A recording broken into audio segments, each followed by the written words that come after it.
I wasn't snooping. I want to be clear about that. It was 8:14 p.m., and we'd just finished dinner, pasta, overcooked. She'd apologized twice, but barely looked at me when she did. I offered to do dishes and she said no, with that tight, clipped edge she used when her patience was running thin. I went in the living room, settled onto the couch, and reached for the iPad on the coffee table. It was hers, but we used it interchangeably. She'd left it unlocked, face up. The screen lit up when I moved it. And there it was. Your driver has arrived, entrance B. A push notification from the Uber app. Plain, ordinary. Except she just said she was going to bed. I stared at the message for a second too long. My heart didn't start racing. It just stopped, like something inside me blinked. I waited. I listened. No footsteps overhead. No water running. No hairdryer. No voice humming out of habit. I placed the iPad down like it was suddenly too hot to hold. We live in a condo complex. For entrances, ours is entrance A, the main one, right off the courtyard. Entrance B is on the other side, 2 blocks over, facing the street. There's no reason for her to be there. Not unless. I grabbed my keys and went outside. The night air was still warm from the heat of the day. I didn't even lock the door behind me. Just kept walking steady, like I was going somewhere I'd been invited.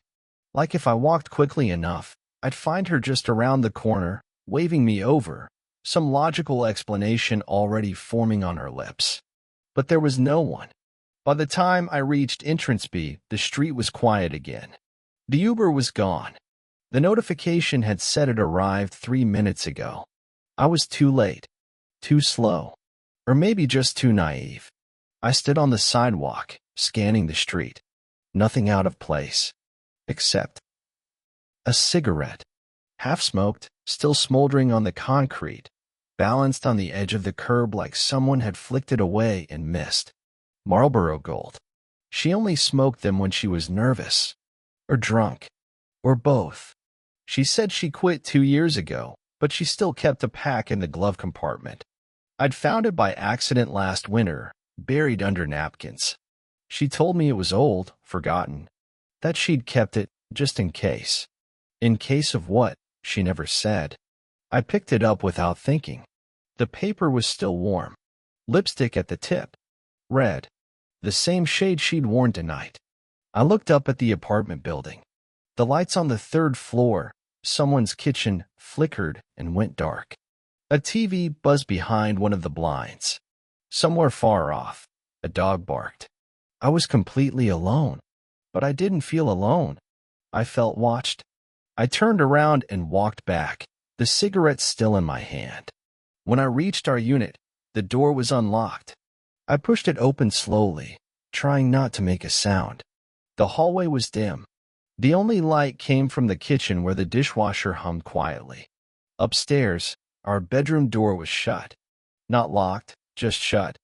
Like she was trying to draw a line. A soft one. One I wasn't supposed to cross. I stood there in the entryway for a full minute, just breathing. Then I walked to the sink, rinsed the cigarette under cold water, and dropped it into the trash. I washed my hands, sat back down on the couch. 10 minutes later, she came downstairs. Hair damp, skin clean, smelling faintly of eucalyptus and mint. She looked at me like nothing was wrong, like she hadn't just been somewhere else. With someone else. Sorry, she said. I forgot to say goodnight.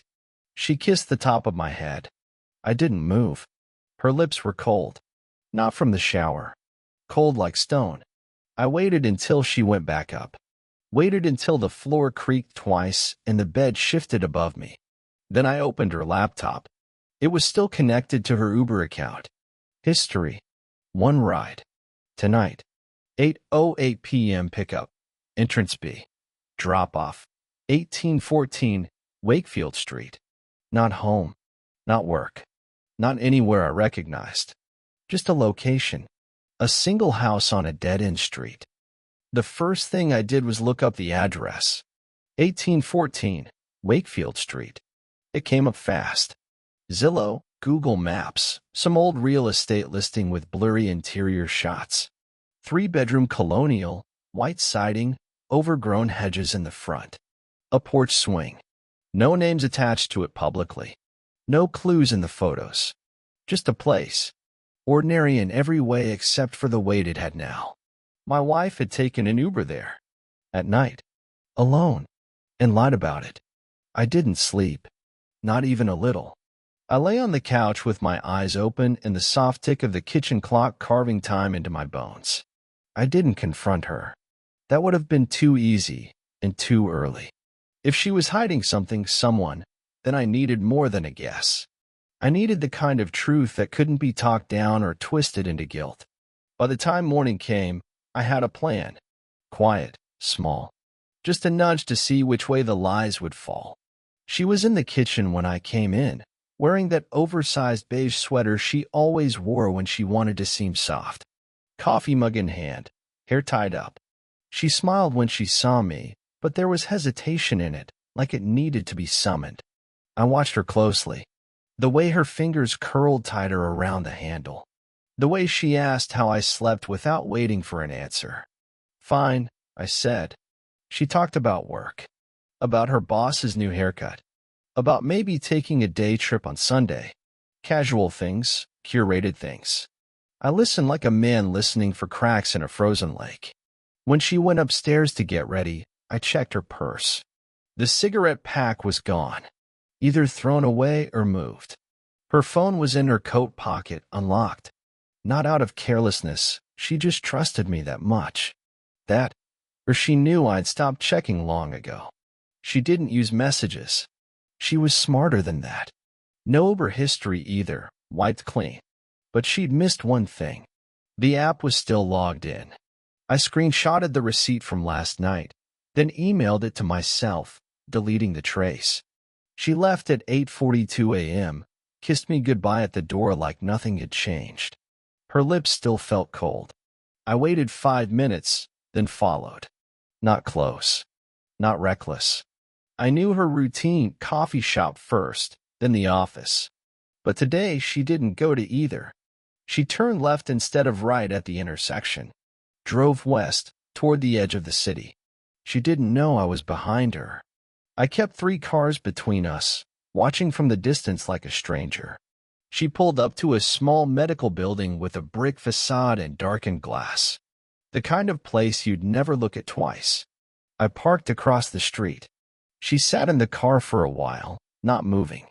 Head tilted forward, hands in her lap. When she finally got out, she looked around. Her eyes lingered on the sidewalk, the storefronts. Paranoid. Like she'd seen a shadow pass where there shouldn't have been one. I stayed put. She went inside. I waited 30 minutes. Then an hour. When she came back out, she looked different. Like her body had been emptied of something. Not lighter, just less. She didn't cry. She just moved like she didn't want to be seen. That night, she didn't mention it. Not the building. Not the detour. Nothing. Just poured wine and asked if I wanted to watch that show we used to love, the one we'd stopped halfway through last season. Her voice was careful, casual. Everything about her was practiced now, like she was walking a line so fine only she could see it. I didn't ask questions, but I started keeping notes. I made a spreadsheet. Times, places, patterns. Something about seeing it in rows made it feel manageable, even when the implications weren't. 3 days later, she told me she had to work late. I knew it was a lie. Her calendar, still synced to her home computer, showed no late meetings. Just a block labeled personal. From 7 to 9. I waited until 7:10. Then I drove to 1814, Wakefield Street. The street was quiet. No porch lights on. A single car in the driveway, black Audi, tinted windows. The curtains were drawn, but a faint glow leaked from the front room. I parked down the block, stepped out, and walked. The closer I got, the more unreal it felt. Like a dream bending toward nightmare. My heartbeat sounded wrong in my ears, not faster, but uneven, like it was trying to warn me in code. I stood in front of the house and waited. 20 minutes passed. Then the door opened. It wasn't her. It was a man. Tall. Late 30s, maybe early 40s. Athletic. The kind of guy who wore confidence like skin. He stepped out onto the porch, looked left, then right, then down at his phone. Smiled at something. He wasn't waiting for a ride. He was waiting for her. I didn't stay. I walked away before I saw anything I couldn't unsee. That night, she came home just before 10. Said the meeting ran late. Traffic was bad. She looked tired. Her makeup was washed off, but her eyes were sharper than I'd ever seen them. I didn't say a word. I kissed her on the cheek and said I was going to bed early. Her skin still smelled like someone else's cologne. I stopped touching her. It wasn't a decision. It just happened, quietly, like the first leaf falling in October. You don't notice until the second one drops. Then the third. Then you look up and realize the season has changed, and you didn't feel it happening. She didn't ask why. She still kissed me goodnight. Still laid her head on my shoulder some mornings when the coffee wasn't strong enough. But there was a looseness to it. A kind of performance we'd both agreed to continue out of routine, or fear, or guilt. The silence between us became something sacred. Neither of us broke it. During the day, I tracked her. Not obsessively, methodically. Like a scientist. I installed a second device tracking app onto the iPad, hidden behind a weather widget. She hadn't logged out of her accounts. She never thought I'd need to. I knew the times she left work early. I knew the 2 new addresses she'd visited. One was a photography studio on the east side, the other a private gym with no signage out front. He was always close by. Same car. Same block. Sometimes ahead of her, sometimes behind. I still didn't know his name. But he smoked the same cigarettes she did, Marlboro Golds. Twice I saw him standing outside, the filter pressed between 2 fingers like it was part of him. He smoked like someone who didn't plan to quit. They were careful. No touching in public. No kisses. Just overlapping schedules and shared silences and separate entrances. It was almost elegant. Until it wasn't. Tuesday night, she came home later than usual. It was raining steady, quiet rain, the kind that made everything blur at the edges. She stepped inside and stood just inside the door, soaked and expressionless. Didn't even shake off the water.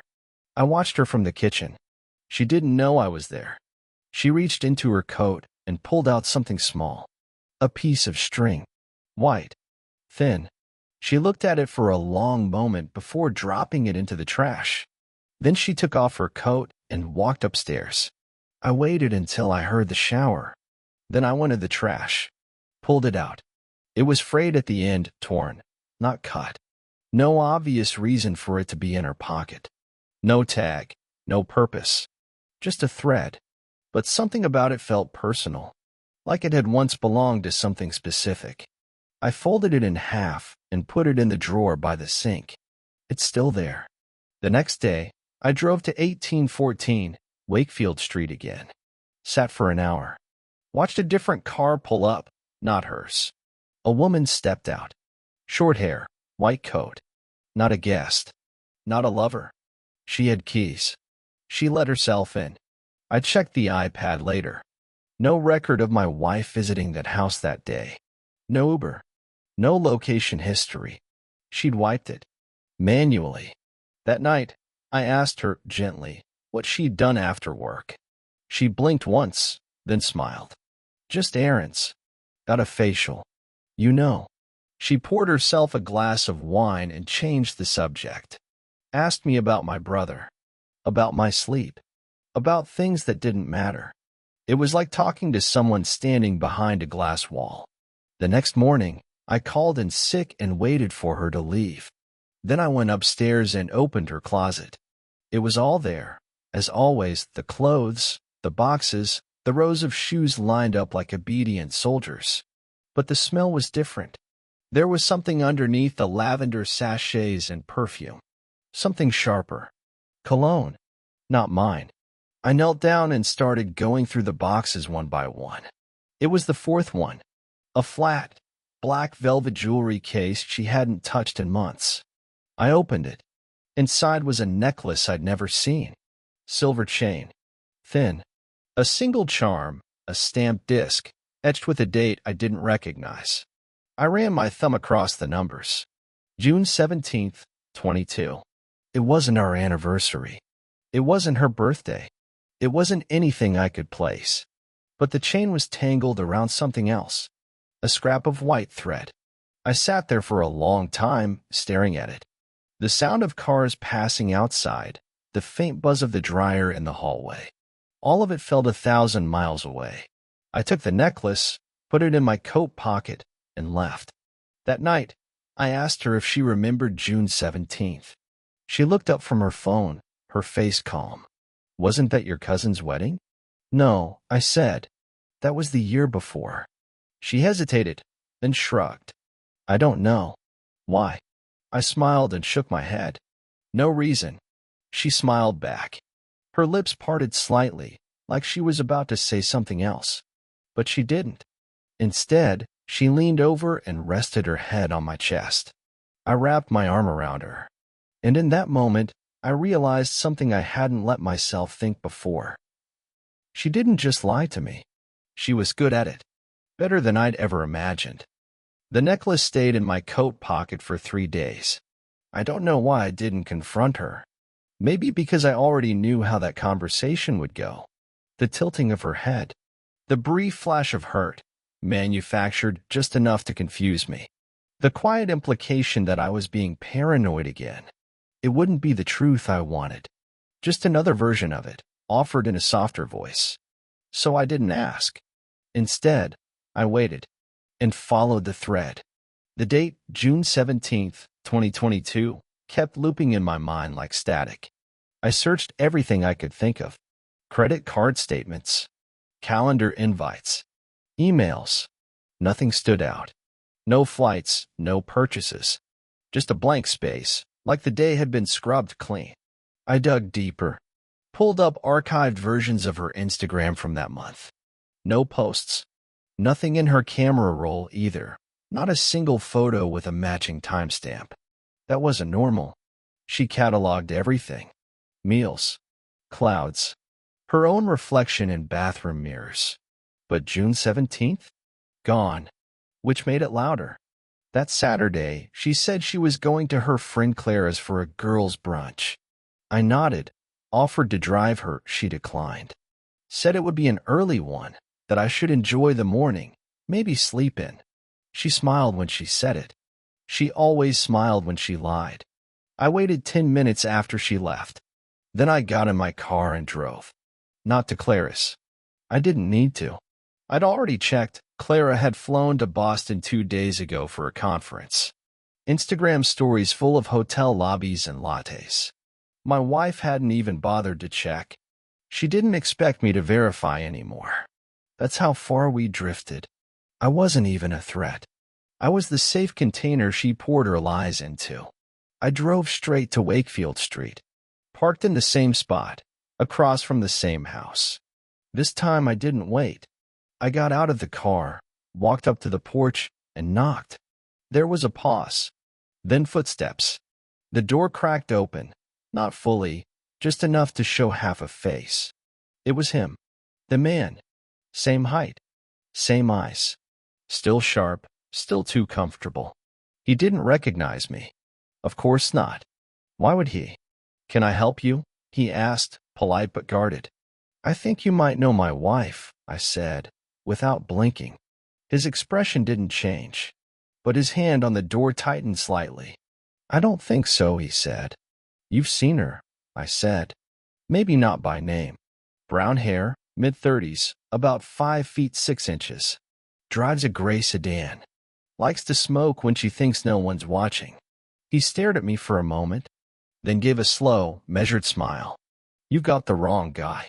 He started to close the door. I stepped forward. She gave you a necklace, didn't she? I said, quiet. Silver chain. Disc with a date on it. That made him pause. Only for half a second. But it was there. Then the door shut in my face. Hard. I stood on the porch for another minute, the wood under my feet creaking slightly as I shifted my weight. The porch swing swayed in the breeze, even though no one had touched it. A bird landed on the power line above, chirped once, then flew away. I didn't knock again. I walked back to my car, climbed in, and sat there. I didn't feel anger. Not yet. Just clarity. He knew her. Knew me now too. And he wasn't afraid, which meant he thought I wouldn't do anything. That afternoon, I started calling in favors. Nothing illegal, just quiet. A friend from college worked in real estate. I asked if she could look into 1814 Wakefield. Owner, history, past sales. She texted back a few hours later. The house was in his name. Purchased in early 2021. His name? Brian Kepler. Except, there were no public records before that. No high school, no job history, no social media footprint prior to 2021. It was like he didn't exist before the house. I asked my friend to double-check. She did. Same result. Maybe he changed his name, she texted. Maybe. Or maybe he had something to hide too. I went to the garage, pulled out a box I hadn't touched in years. Inside, buried beneath a tangle of old cords and unused keys, was my Nikon, the DSLR I used before I got lazy with phone photos. I charged the battery, cleaned the lens. That night, I returned to Wakefield. I didn't knock. I waited in my car, camera on the passenger seat. At 7:23 p.m., her Uber arrived. Entrance B. I watched as she stepped out of the car. She looked nervous, hands clenched in her coat pockets. She glanced up at the house before walking toward the door. Paused for a moment, then knocked. He let her in. She smiled. A real one. I took the picture. Then I took another. And another. Through the window, their silhouettes moved toward the kitchen. The light flickered once as she set her purse down. I didn't take more photos. I didn't need to. The next day, I printed 3 of them. Slipped them into an envelope. No return address. Just her name on the front in block letters. When she got home, the envelope was waiting on the kitchen counter. She saw it before I did. Picked it up like it was a bill. Slid her finger under the flap. Pulled out the first photo. She stopped breathing. Didn't say a word. Didn't look at me. Just stood there, staring at herself through the eyes of someone who had finally seen her. She didn't speak for a full minute. Just stood there, one photo in each hand, her body frozen in a pose that looked almost rehearsed.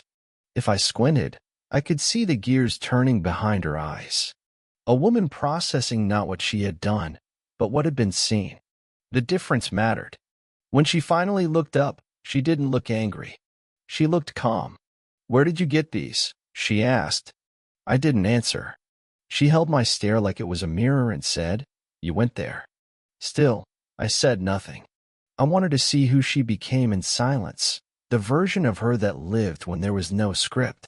I watched the edges of her mouth pull in. Her jaw tightened. The grip on the envelope relaxed slightly, like she'd just made a decision.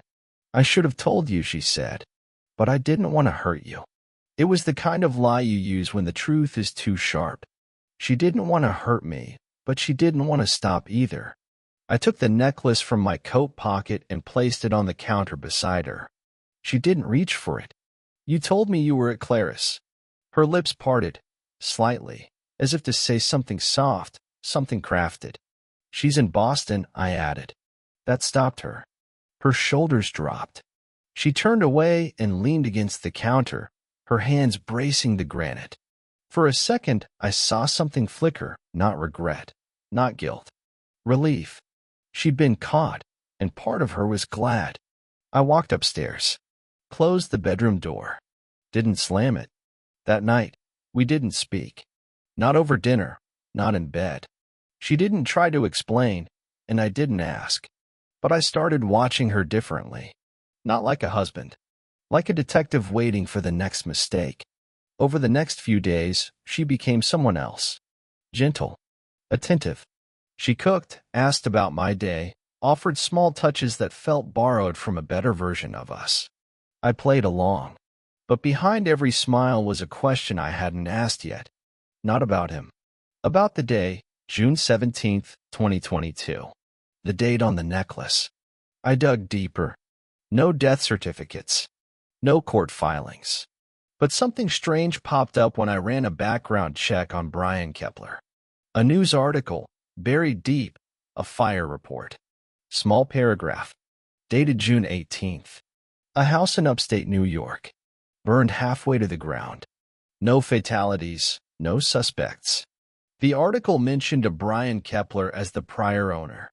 Prior, not current. I clicked on the image, and there it was, the same porch swing. Same white siding. A house I'd never seen but recognized instantly. The necklace wasn't a keepsake. It was a headstone. The next morning, she left for work early. Said she had a meeting with corporate. I waited 10 minutes, then followed her again. Except she didn't go to the office. She drove to a hardware store, then to a bank, then to the same gym where he trained. I parked nearby, got out, walked a block, circled around until I had a clear view of the building's back alley. She was waiting there. He came out. They didn't touch. But she handed him something. A manila folder. Thin. I raised the camera. Clicked. He opened the folder, flipped through the pages. His shoulders stiffened. He looked up, not at her, but past her, toward the street. I stepped back before he could see me. Back at home, I printed the new photo, pinned it to the inside of a drawer she never opened. I needed a map, a timeline. And then, late that night, I remembered something. The house on Wakefield had a basement window. Small, half hidden behind hedges. I'd only seen it once, a quick glimpse in the rain. But I remembered the angle, the way the curtain inside never quite closed all the way. The next evening, I returned. I parked 2 blocks away, wore a jacket with a hood, walked like someone who belonged, slipped through the side yard when the lights dimmed. Kneeling by the hedge, I brushed leaves away from the glass. Waited.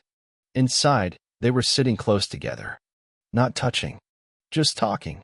He looked worried. She looked like someone trying not to cry.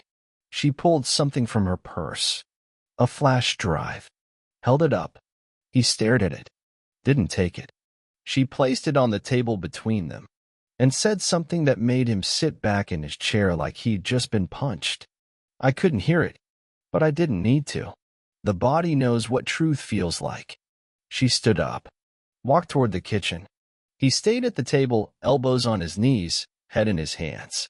And then his hand reached toward the flash drive, took it, put it in his pocket. The light shifted. I ducked back behind the hedge and waited in the dark. She left a few minutes later, got into her car, drove off. He came out a few seconds after that, not through the front, through the back. His eyes scanned the alley like a man who'd been followed before. But he didn't see me. He got into a different car than before. A red Civic, plates obscured with mud. He drove east, not toward home, not toward work. I waited until the street was clear. Then I approached the window again. Inside, the table was empty, except for the necklace. She'd left it behind. I sat in the car for hours that night, the necklace still in my palm. The silver disc felt heavier than before. Not physically, not even symbolically. Just heavier in that quiet way an object gets when it's been part of something you weren't supposed to see. I didn't follow him. Not this time. He was out of reach now, anyway. Whatever she'd handed him, whatever was on that flash drive, had changed something between them. I saw it in his body language. The way he stopped looking at her like a promise and started looking at her like a problem.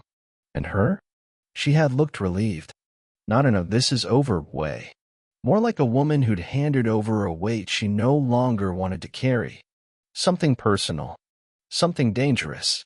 When I got home, the house was dark. She was asleep, or pretending to be. The envelope with the photos was gone from the counter. But the trash was empty too. She hadn't thrown them away. She'd kept them. The next morning, I woke before her. Made coffee. Ate in silence. When she came downstairs, she looked surprised to see me up already. But she didn't ask why. She moved slowly, like something inside her had shifted, and she was adjusting to the space it left behind. I watched her pour coffee. Her hands didn't shake. That afternoon, I went back to Wakefield Street. Broad daylight this time. No shadows to hide in. No camera in hand. I rang the doorbell, waited, then knocked. Nothing. The porch swing creaked faintly in the breeze. I tried the doorknob. Locked. I circled around to the back. Basement window still slightly ajar, but the curtain was finally drawn. I didn't try to peek. Instead, I walked to the alley and waited. 15 minutes later, a woman approached. Late 40s. Dark ponytail. Black scrubs. She looked at me like she knew exactly who I was. "You looking for Brian?" she asked. I nodded once. She sighed, glanced down the alley, then said, "He's not here." "Will he be back?" She paused. "No." "Did he leave this morning?" "He left last night," she said, tone neutral. "Won't be back. You should go." I stared at her. "Do you know my wife?" Her face didn't change. "You should go," she said again, firmer this time. I left. Back at home, I sat on the couch and waited for her to come home. She did, just after 7. No bags. No makeup. She looked like herself again, the version I knew best. The version that used silence to anchor herself. She saw me sitting there. Didn't flinch. "Can we talk?" she asked. I nodded. She sat across from me, crossed her legs, rested her hands on her knees. "I know what you saw," she said. I waited. "His name isn't Brian," she continued. "It never was." I didn't speak. "I met him in 2022, she said. At a conference. He was charming. Precise. Said all the right things. I didn't even know I was falling into something until it was already happening." She looked at the floor. "I didn't plan to stay in touch. But I did. And then I found out things about him. Dangerous things. Things that made me realize I wasn't in control of it anymore." I felt a chill crawl under my shirt. "What kind of things?" I asked. She shook her head. "It doesn't matter now." But it does. He wasn't who he said he was. Not to me. Not to anyone. I waited. I ended it. Twice. He always came back. The second time, he sent me photos. Things he'd taken without me knowing. Proof he'd been inside our house. That landed like a punch. I didn't interrupt. "So I started playing along," she said, voice quiet. "Pretending. Gathering what I could. I gave him the flash drive last night because I wanted it to be over. That was everything I had, his aliases, the documents he left behind, screenshots, the fire." "The house fire," I said. She nodded. "He lived there before here." I didn't know. Not at first. That necklace, it belonged to someone else. I found it in his drawer, the day after June 17th. He told me it was nothing. But I knew. "You never called the police?" She looked at me, calm. "You think someone like that leaves fingerprints?" I didn't answer. She leaned forward. Her voice changed, steadier now. "I didn't tell you because I knew you'd try to protect me. And if something happened to you, I couldn't live with that." "You lied," I said. "I had to." "No. You chose to." She didn't argue. "Do you love him?" I asked. Her breath hitched. "No." The word came out too fast. It had been waiting. "Did you ever?" She blinked once, then said, "I don't know." That was the first honest thing she'd said all month. We sat in silence. Eventually, I stood, walked upstairs. She didn't follow.